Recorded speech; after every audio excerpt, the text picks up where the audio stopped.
हैं कि हमें अपनी रियलिटी के साथ जीना चाहिए, उसी को तराशना चाहिए, क्योंकि ज़्यादातर लोग शाइनी क्लोथ्स, ज्वेलरी और मेकअप में अपनी ओरिजिनल पर्सनालिटी को दबाने की कोशिश करते हैं, दूसरों को कॉपी करने की कोशिश करते हैं।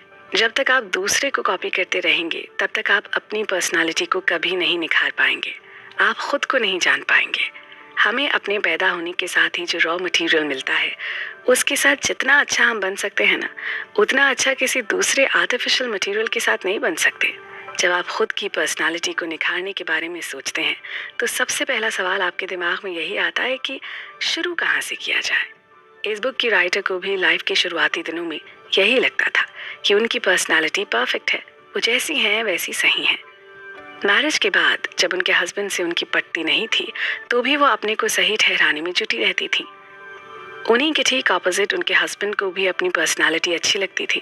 यही कारण था कि दोनों शादी के शुरुआती दिनों में एक दूसरे को अपने हिसाब से ढालना चाहते थे, लेकिन प्रॉब्लम ये थी कि दोनों एक दूसरे के हिसाब से ढलना नहीं चाहते थे।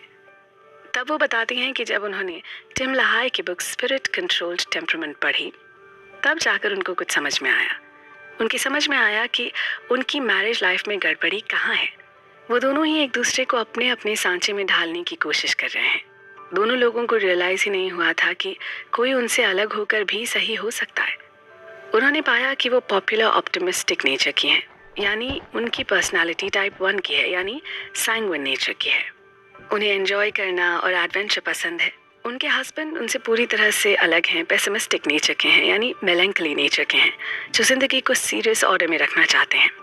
जब उन दोनों ने एक दूसरे के नेचर को जानना शुरू किया तो उन लोगों ने पाया कि वो दोनों ही कुछ हद तक स्ट्रॉन्ग एंग्री नेचर थे। यही कारण था कि उनका आपस में कोऑर्डिनेशन नहीं बन पाता था।